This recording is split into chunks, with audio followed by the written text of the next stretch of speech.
Halo semua, selamat datang kembali di channel YouTube saya, Charles Lee. Bagaimana kabarnya buat kawan-kawan semua? Saya harap kawan-kawan semua dalam kondisi baik ya. Kemudian portofolionya bisa growth dan tetap hasilkan cuan dari pasar modal Indonesia. Oke, pada kesempatan kali ini saya akan membahas apa? Pada kesempatan kali ini saya akan membahas komposit ya, dan beberapa saham big caps, mulai dari perbankan big caps ya, BBCA, BBRI, BBNI, BMRI, kemudian Astra, ASII ya, kemudian Telkom dan GoTo.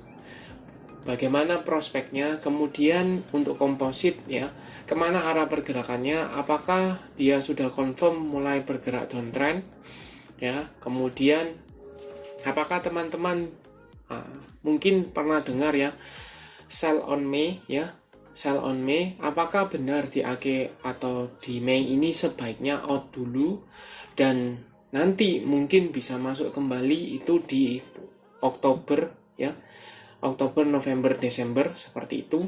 Kemudian sekali lagi ya, bagaimana prospek untuk saham-saham big caps-nya. Jadi jelas ya, clear sampai di sana. Nah, buat teman-teman pastikan tonton video ini sampai selesai. Buat kawan-kawan yang baru pertama kali mampir ke channel YouTube saya ucapkan selamat datang, selamat menonton. Semoga informasi yang kami sampaikan melalui video-video yang kami buat bisa bermanfaat buat kawan-kawan semua. Oke, tanpa berpanjang lebar ya, kita langsung mulai pembahasannya. Ini saya sampaikan ya, mungkin video ini agak lebih panjang, tapi pastikan tonton video ini sampai selesai.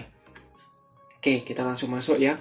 Komposit seperti yang teman-teman ketahui tanggal 26 Mei 2023 mengalami penurunan ya, atau terkoreksi lagi 0,26% ke level 6.687. Kalau dilihat sebenarnya ini dia masih meretest area support minor ya. Support minornya di 6.700-an ya. Kenapa saya bilang support minornya? Karena tidak terlalu signifikan sebenarnya untuk menahan pergerakannya ya. Yang support kuatnya itu jelas di 6.600. Tetapi harapan saya adalah minimal tidak perlu meretest ke area support kuatnya ya di 6.600. Cukup di 6.700-an kemudian terjadi pantulan ya. Jadi 6.700 mampu menahan pergerakan dari IHSG. Harapannya seperti itu. Yang kurang mengenakan ya, sedikit kurang mengenakan adalah garis EMA 50 dan garis EMA 200 ini mulai atau sudah mulai mengarah ke bawah kembali ya, menunjukkan ini IHSG-nya tertekan. Tapi tertekannya ini kenapa? Apakah karena sentimen dalam negeri? Saya rasa tidak ya, sentimennya dari eksternal atau dari luar, yaitu tekanan bahwa mungkin muncul pemberitaan bahwa Amerika ini terancam gagal bayar ya untuk hutang 1 Juni 2023-nya ya. Jadi kalau beneran ternyata dia gagal bayar, itu menjadikan sentimen yang cukup negatif dan pasti menyeret bursa regional lainnya ya, termasuk mungkin harga dolar seperti itu. Jadi pasti tertekan. Nah, apakah tertekannya itu dia akan merespon bahwa mata uangnya didaya? Kebalikannya ya biasanya. Kalau mata uang mungkin karena Amerika tertekan, maka mata uang yang lain mengalami penguatan. Tapi kalau di IHSG-nya atau pasar modalnya, kalau seandainya Amerika goyang ya, Amerikanya goyang, maka bursa-bursa yang lain itu akan terancam mengikuti sama atau kurang lebih tertekan juga, karena kecenderungannya ketakutan yang pasar besarnya aja ya, pasar dunianya aja terancam, apalagi yang regional seperti IHSG, Hang Seng ya, Shanghai seperti itu. Jadi juga kemungkinan besar akan tertekan. Jadi apa yang bisa dilakukan? Mungkin dalam beberapa waktu atau minggu ke depan ini, 1 minggu ini dia akan wait and see. Apakah benar bahwa Amerika gagal bayar? Kalau benar, maka kemungkinan besar akan tertekan ke 6.600. Tapi kalau seandainya dia ternyata Amerika itu berhasil maka menjadi sentimen yang cukup positif sehingga IHSG-nya ini akan mengalami penguatan ya, seperti itu. Selain itu ya pasti sektor atau pemberitaan dalam negeri, kondisi internalnya bagaimana. Jadi pandangannya bagaimana? Kalau Amerika gagal bayar dan ternyata benar, maka dia akan mencoba retest ke 6.600. Tapi kalau seandainya tidak gagal bayar, maka di sini akan terjadi pantulan ya. Jadi pantulan seperti itu. Nah, kita masuk ke sahamnya. Seperti biasa kita mulai dari saham BCA ya, BBCA. Singkat saja kita bahas karena cukup banyak ya sahamnya, big cap, terutama perbankan. Untuk BBCA tanggal 26 Mei 2023 mengalami penguatan. Candlenya kurang bagus. Kenapa candle kurang bagus? Karena dia gap up tetapi ditutup koreksi. Jadi candlenya merah walaupun plus 1,1% ke level 9.150. Kenapa dibukanya di 9.175 ya? Jadi turun seperti itu. Kemudian prospeknya bagaimana? Jelas masih fasenya uptrend karena dia berada di atas garis EMA 50. EMA 50-nya di mana 8.850-an, 75 di sini ya. EMA 200-nya ada di 8.500. Jelas EMA 50 di atas EMA 200 masih uptrend. Potensinya dia akan masih menguji ke resisten minor ya, 9.200. Kalau berhasil maka dia akan meretest all time high-nya ya di 9.400 di sini. Ini sempat tersentuh di tanggal 30 November 2022 ya, 22. Di sini jelas ini ada resisten minor 9.200. Akankah mampu mengangkat atau berhasil break? Kita tinggal tunggu ya, seperti itu. Nah, buat teman-teman yang belum punya atau mau cicil beli ya, menggunakan analisa teknikal untuk entry-nya, maka sebaiknya tunggu di daerah support terdekat yang mungkin teman-teman bisa tambah muatan ya, itu di EMA 50 di sekitar ya 8.800-an di area sana. Kalau seandainya dikasih minimal, kalau teman-teman mau lebih konservatif, tunggu di sana. Tapi kalau enggak, teman-teman bisa tunggu di area psikologi 9.000 ya, lebih kemungkinan besar dikasih di area sana. Seperti itu. Kita lihat broker summary-nya ya. BBCA selama 1 minggu jelas ya ada akumulasi oleh siapa? AK, BK, ZP, CS, IF ya. Agar rata-rata kan teman-teman bisa cek di 9.000 ke atas ya. Jadi kalau dibawa turun di under 9.000 kemungkinan dia bisa, tapi kecil seperti itu ya. Manfaatkan saja kalau dekat-dekat support, teman-teman bisa entry untuk tambah muatan. Selama dia masih uptrend, kemudian tujuan teman-teman adalah investasi jangka panjang, masih sangat layak ya untuk BBCA. Kita lanjut ke saham kedua, BBRI, Bank Rakyat Indonesia.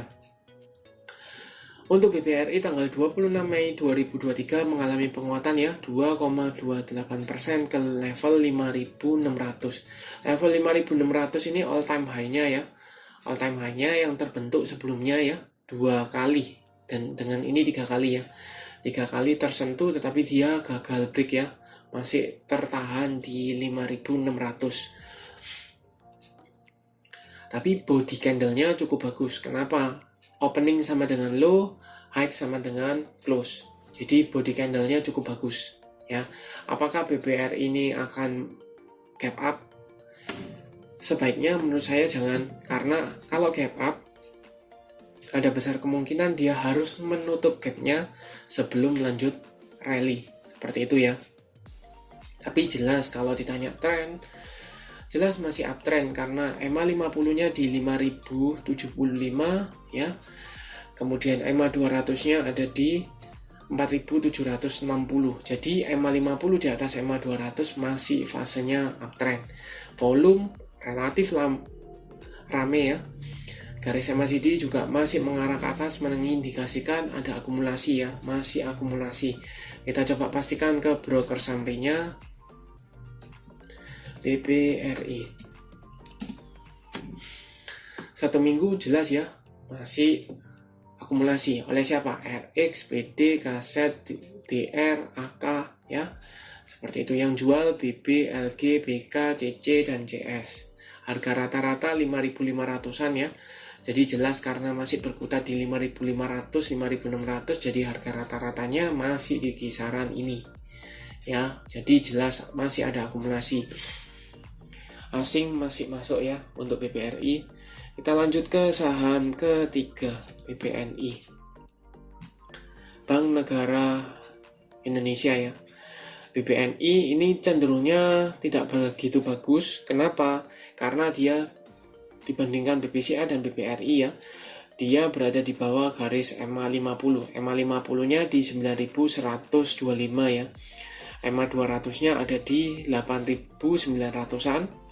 Tapi posisi penutupan tanggal 26 Mei 2023 dia ditutup di level 8.950. Jadi dia sudah di bawah EMA 50-nya tapi masih menguji EMA 200. Sebenarnya dia sempat breakdown ya ke level 8.800 tapi dia mampu kembali di atas. Ya, seperti itu. Volume cukup oke walaupun koreksi kemarin tidak disertai dengan volume yang cukup besar.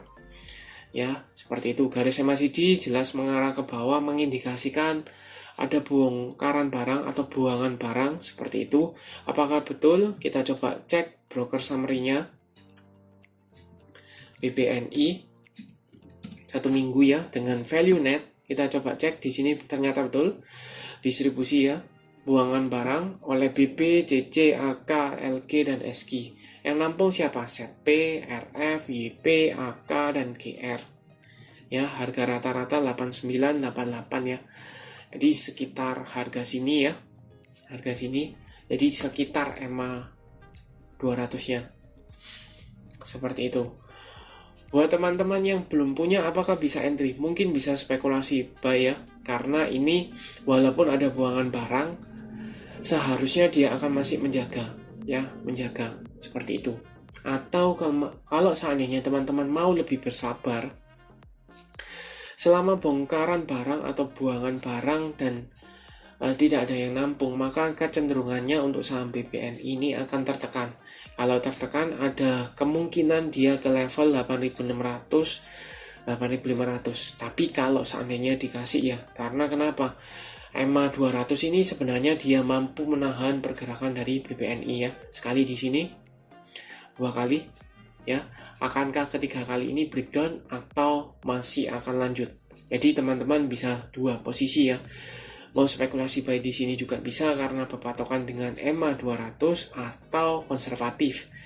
Tunggu di daerah bawah sini. Tapi kalau dikasih seperti itu ya. Overall bagaimana 1 minggu ke depan? Kemungkinan distribusi akan berlanjut ya. Buangan barang masih berlanjut, jadi masih ada potensi untuk BBNI ini tertekan. Itu untuk BBNI. Kita lanjut ke saham keempat, BMRI atau Bank Mandiri Persero Tbk. Untuk BMRI jelas ya, tanggal 26 Mei 2023 mengalami koreksi tipis ya, hampir 1% ke level 0,97 ya, atau lebih tepatnya 0,97 ke level 5.125. Bagaimana potensinya? Dia masih berkutat di EMA 200 ya, EMA 50-nya, berkutat di EMA 50-nya di sekitar 5.100-an. Ya, overall masih selama di atas level 5.000 masih sangat layak ya. Kenapa dia belum ada tanda-tanda dia patah tren walaupun setelah stock split ya, setelah stock split di sini dia tidak kemana-mana masih kan ya, berkutat di 5.000, 5.200 di area sana ya, seperti itu. Garis MACD jelas ya, masih sideways.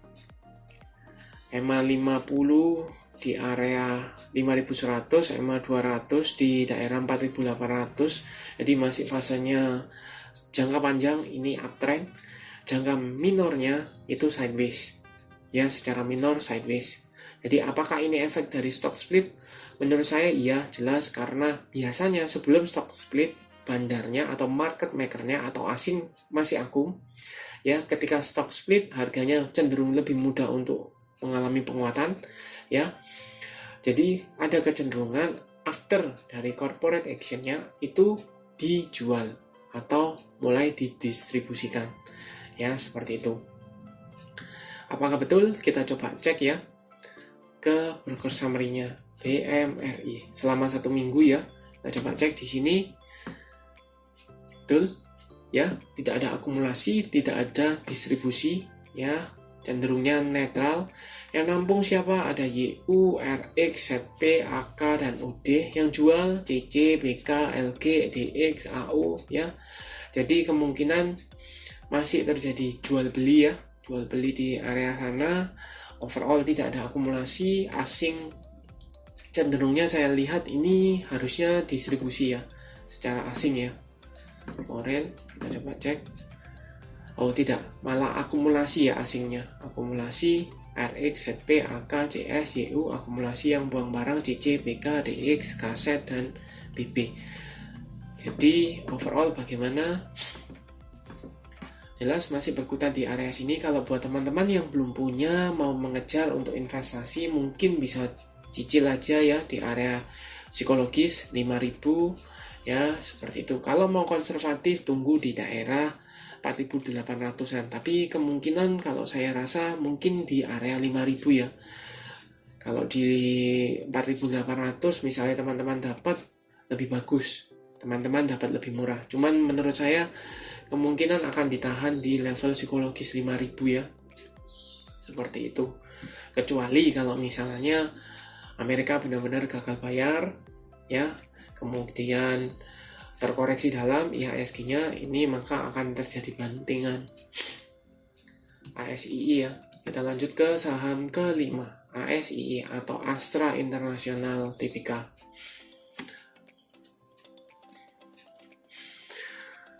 Untuk ASI candlenya kurang bagus ya, tanggal 26 Mei 2023 ditutup stagnan di 6.600. Apakah dia breakout dari 6.500? Jelas dia masih ya di atas 6.500 ya.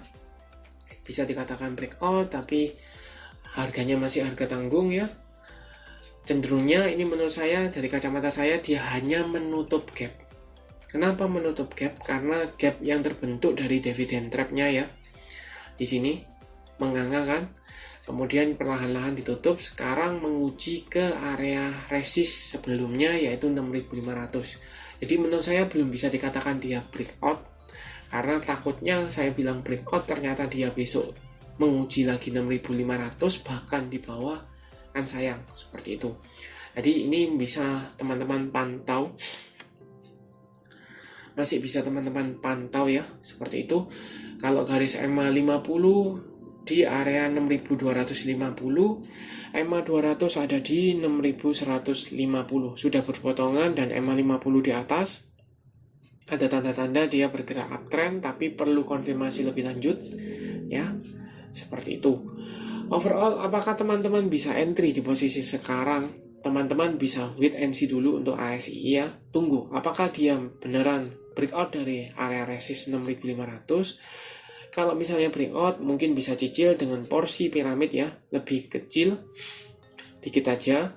Semakin dalam, semakin besar, seperti itu. Atau teman-teman mau lebih aman, lebih konservatif, tapi kemungkinan belum tentu dikasih ya, di area 6.250 sampai dengan 6.200, di area sini ya, di area sini mungkin bisa dikasih, tapi kemungkinan nunggu koreksi ya, nunggu koreksi cukup dalam, seperti itu. Garis MACD ini cenderungnya masih mengarah ke atas. Garis volumenya ada ya, koreksi kemarin volumenya kecil, mengecil. Kita coba cek broker summary-nya ASII. Untuk ASI sendiri selama 1 minggu jelas ya ada akumulasi oleh BK, YU, AK, RX, dan kaset. Yang jual PD, LG, CC, YP, NI. Kenapa ada jualan? Mungkin cukup jelas ya bahwa ini area resist, jadi bisa dimanfaatkan tukeran barang atau bongkaran barang. Jadi cukup logis ya. Tapi selama ada akumulasi, maka harganya akan berkutat masih di area resist. Dan kalau seandainya akumulasi di area resist, maka besar kemungkinan dia akan melanjutkan kenaikan. Ya, seperti itu. Kan tidak mungkin kalau seandainya market makernya ambil di area resist, tapi tidak dibuat breakout. Ya, seperti itu. Kalau tidak dibuat breakout, maka dia market makernya rugi nanti. Oke, kita lanjut ya ke saham berikutnya. Setelah ASII, kita lanjut ke saham GoTo.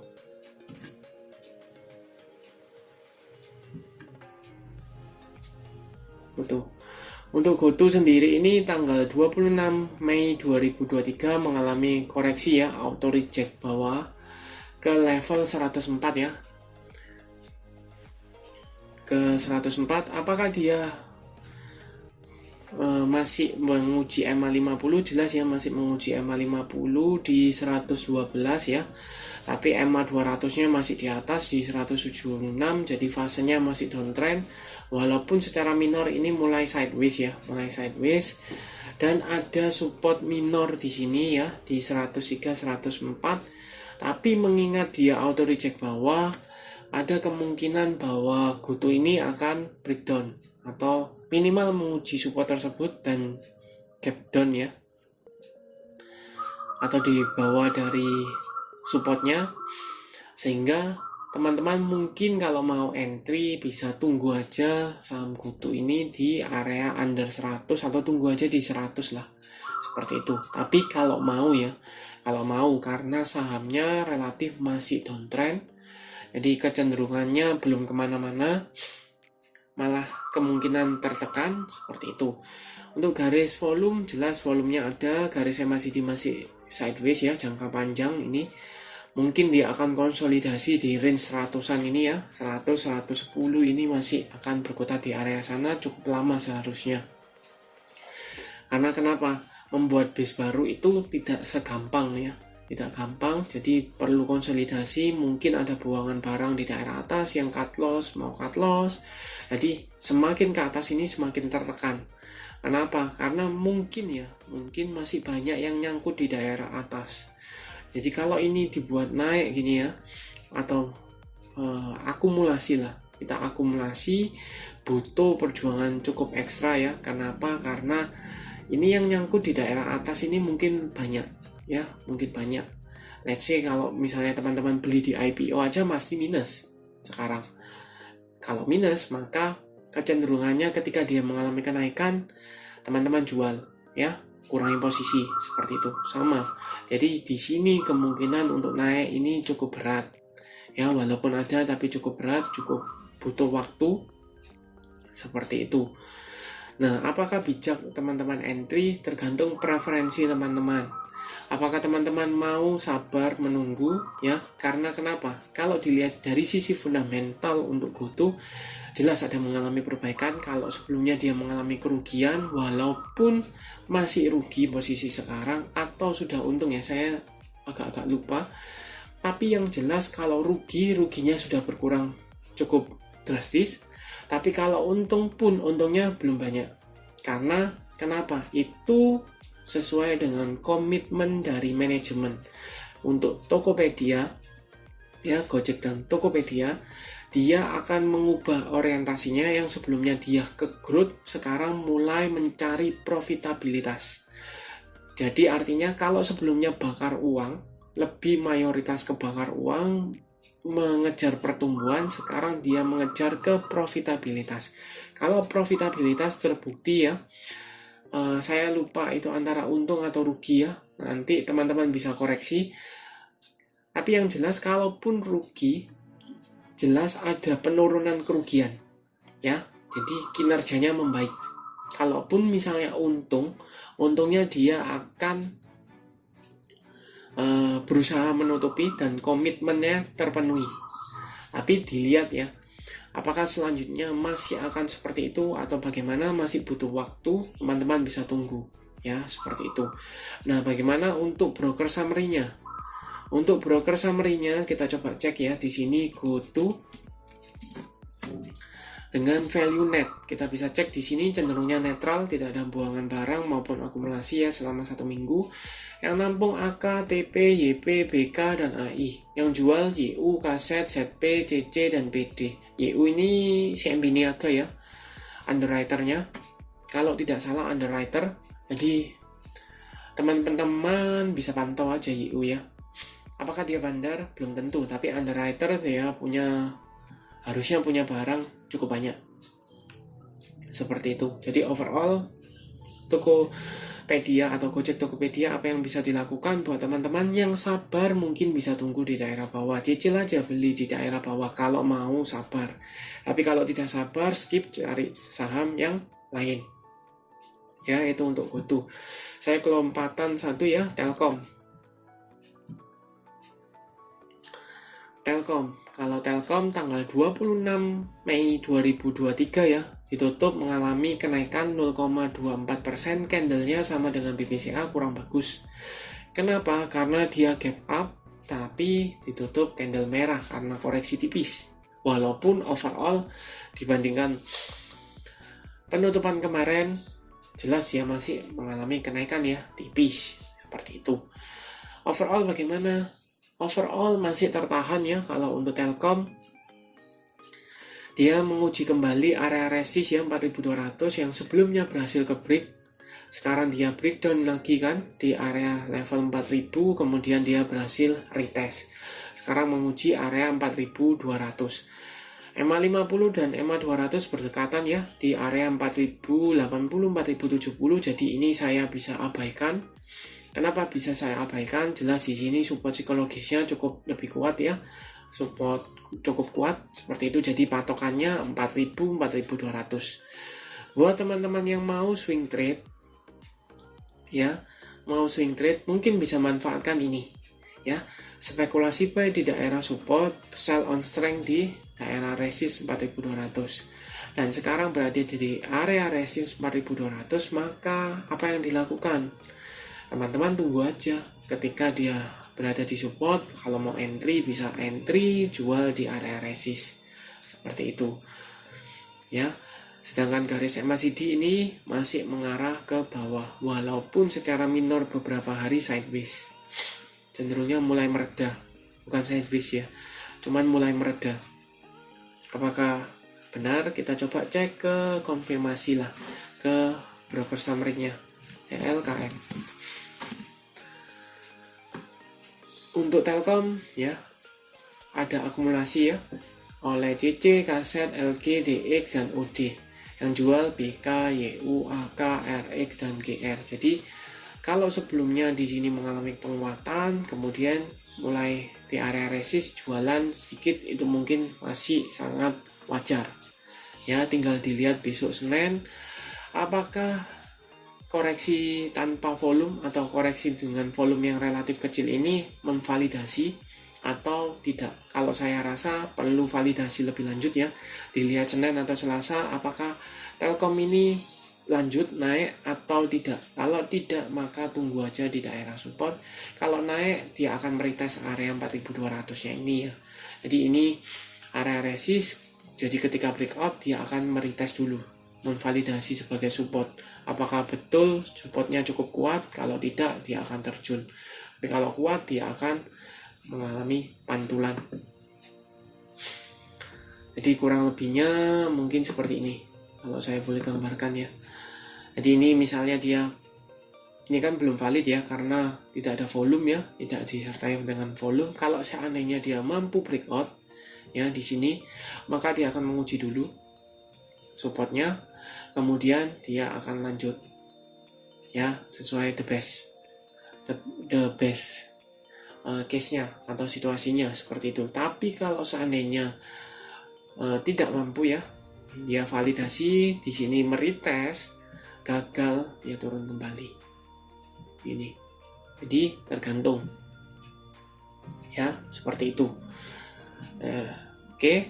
Oke, sekian untuk video kali ini. Saya harap melalui video ini teman-teman bisa dapat gambaran ya, apakah betul sell on strength atau sell on Mei kembali di Oktober, November, Desember karena mendekati Windows dressing. Menurut saya itu tergantung preferensi teman-teman. Kadangkala ya, ketika Mei atau orang-orang mulai kecenderungannya mulai meninggalkan bursa, itu adalah waktu yang tepat untuk cicil beli. Ya, kenapa? Karena kalau terkoreksi harganya lebih murah, kapan lagi teman-teman dapat saham berkualitas dengan harga cukup miring? Ya, seperti itu. Lain cerita kalau teman-teman tidak bisa analisa, ya, teman-teman hanya mengejar momentum ketika misalnya mendekati Windrest, semua yang cenderungnya rally baru teman-teman kejar. Atau saran saya yang tadi, yaitu cari aja, lihat aja ya, tidak perlu takut, tidak perlu Mei harus jual, semua harus jual, tidak perlu. Atur proporsinya, pastikan teman-teman sesuai dengan target masing-masing ya. Kalau mengincar saham dengan fundamental cukup bagus, cari dulu fundamentalnya, sudah oke, baru lihat teknikalnya, kapan sih waktu yang tepat untuk entry, seperti itu.